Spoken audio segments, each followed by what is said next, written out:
Hey guys!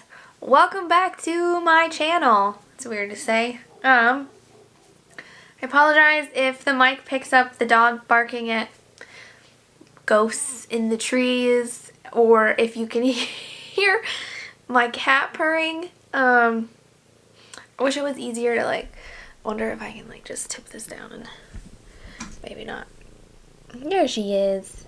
This one's Betty. She's our newest baby. I'm gonna put that back where it belongs. Oh, and now I scared her off because I put a camera in her face. Boo-boo, where are you going? Here. This is Betty. And she likes to bite me on the face, don't you? Yes, she does. Yeah. Are you so cute? Oh, you're purring so good.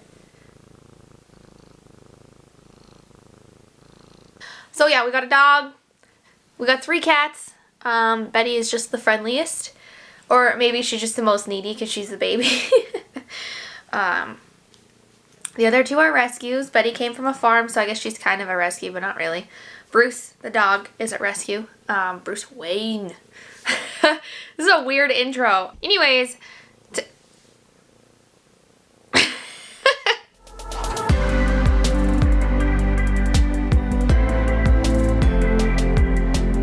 talk about AMH. It's the I think I'm saying this right, Müllerian hormone? I think that's right. I have it on my phone. Let me see. Yes, anti-Müllerian hormone. I'm going to read this because it says the anti-Müllerian hormone levels are one of the best indicators of ovarian reserve, or how many eggs you have.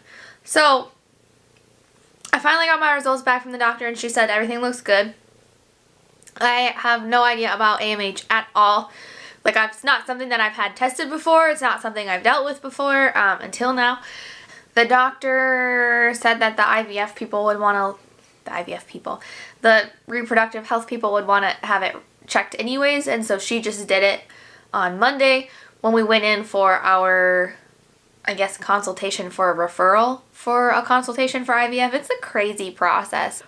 I probably could have gotten a referral from my other doctor, but I guess I didn't really think to ask because they just basically said that I would have to go with a clinic out of Minneapolis, and the Minneapolis clinic doesn't accept insurance, so we won't be using them because we need to use our insurance to pay for IVF because we can't afford to pay for IVF out of pocket.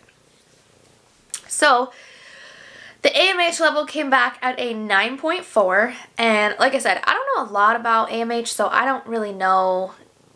I didn't know, I guess, if that was good or not.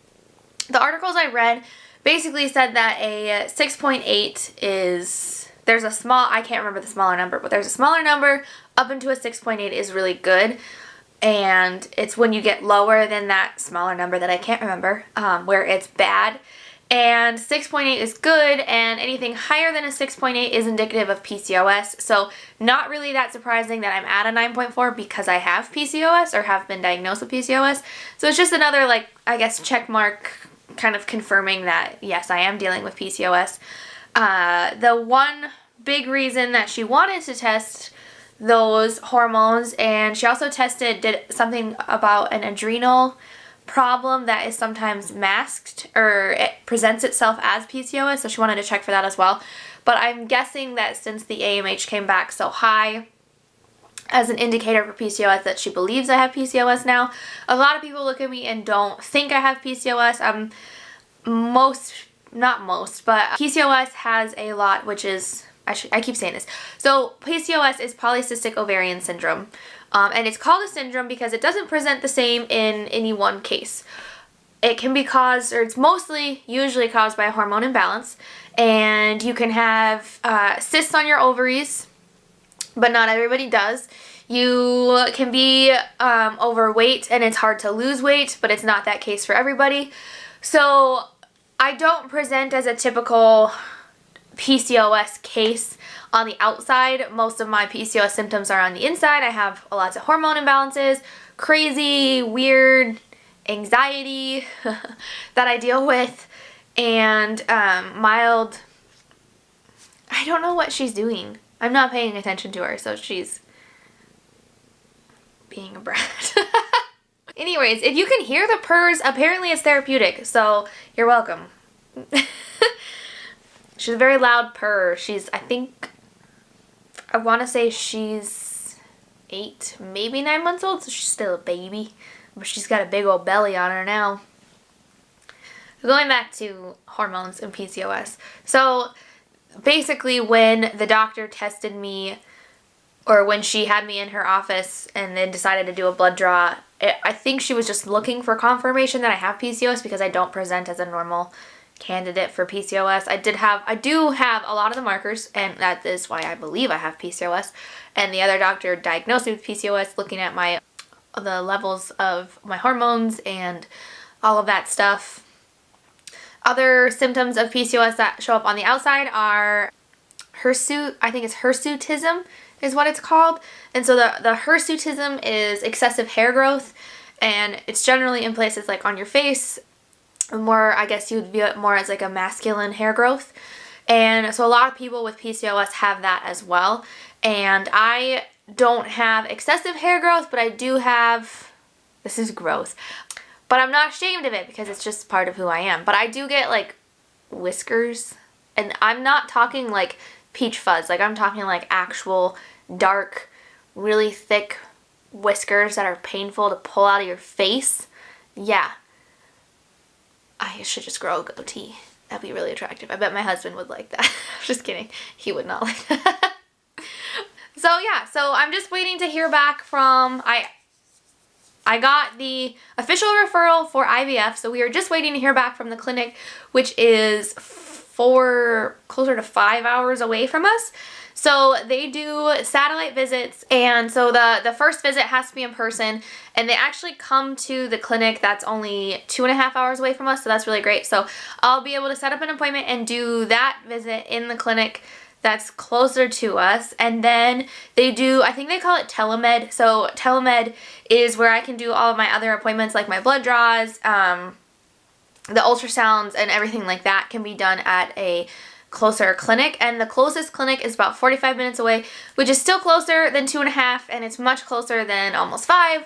So that is super helpful. But I do know that with IVF, they do morning monitoring, so it's going to be a lot of driving and a lot of gas. But yeah, I'm super excited. Hopefully I can get in towards the beginning of January, and then we can get the process actually rolling instead of just continuing to wait.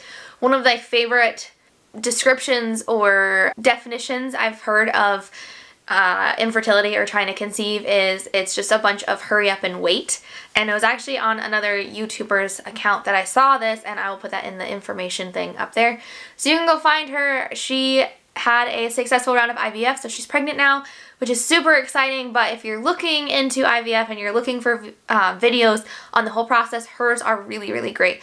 So that's up there. But anyways, so she said that it is essentially just a lot of hurry up and wait, which is exactly what it is, because everything in TTC, and I obviously haven't started IVF yet, but a lot of the other cycles I've been through is just a lot of everything has to be done. You have to rush to get everything done at this like specific point, and then it's just waiting. Like it just stops and you just wait. And it's terrible and it's exhausting because it is. It's just you rush and rush and rush to get this one thing done. And then once you get that one thing done, you can't do anything else. Like you have to stop and just wait. And it's a terrible, terrible thing to go through over and over and over again. And so that's what we're doing with this IVF process. We got our referral in. We're waiting on a consult. I'm trying to hurry that up because I want to start as soon as possible. So that's the hurry part right now.